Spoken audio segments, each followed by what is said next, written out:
सेनयोरुभयो मध्ये रथं स्थापयः मेच्युत्यं जादवे तान्नैरिखे जोधुका मानवस्थितानं कर्मेया सह जोधव्यस्मिन्नरं रणसमुद्यमे। अर्जुन कहिले, हे अच्युत, युद्धक्षेत्र में दंडायमान युद्धाभिलाषी मान मध्यरु एही युद्ध रूपक उद्योगरे केउमानक सहित मते युद्ध करने को हेबो से पर्यंत ताहा मु देखि न सारिछि। से पर्यंत आपण दुई सेनार मध्य भागरे मोर रथ रखंतु।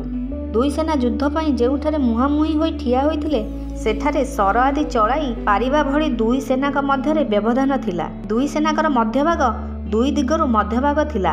प्रथम सैन्य माने जेते ओसार व्यापी छिड़ा होइथिले सेई ओसारर मध्यभाग एवं द्वितीय उभय सेनांकर मध्यभाग अर्थात सेठारु कौरव सेना जेतिकी दूर रे ठिया होइथिले सेतिकी दूर रे पांडव सेना मध्य ठिया होइथिले। एही मध्यभागर रथ ठिया करिया पई अर्जुन भगवान श्रीकृष्ण को कहउचंती, जहा फल रे दुई सेनाक सहजरे देखि हेबो। एही अध्याय रे 24 श्लोक रे एवं द्वितीय अध्याय 10 श्लोक रे 3 थर व्यवहृत हेबार तात्पर्य हैला, प्रथम थर व्यवहार अर्जुन सुरवीरतार सहित निज रथ को दुई सेनाक मध्यभाग रे ठिया करिबा को भगवान श्रीकृष्ण को आज्ञा देउछंती। द्वितीय थर व्यवहार रे भगवान उभय सेनाक मध्यभाग रे रथ ठिया करी कुरुवंश मानकु देखिबा पई कहउछंती एवं शेष थर व्यवहार रे भगवान उभय सेनाक मध्यभाग रे विषादमग्न अर्जुन को गीतार उपदेश दउछंती।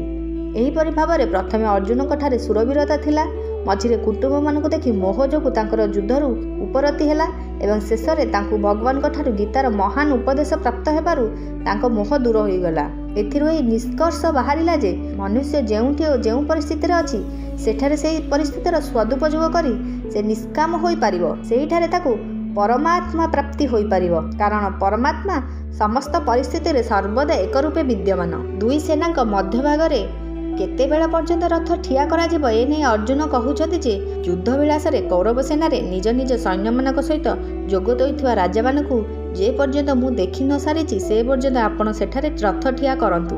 एही युद्ध रूपक उद्योग रे मते केउ मानक सहित युद्ध करिबाकु हेबो, सेमानक मध्यरे केउ माने मोर समकक्ष, केउ माने मोठारु कम बलवान ओ केउ माने अधिक बलवान सेमानकु मु टिके देखिनिए। एठारे जोधुका मान पदरे अर्जुन कहउछथि, आमे संधि विषय चिंता करुथिले किंतु सेमानक मनरे युद्धर प्रबल इच्छा थिबारु सेमाने संधि स्वीकार कले नाही। एणु मु टिके देखिबि जे सेमाने केते बळ नै युद्ध करबाकु इच्छा करिसथि।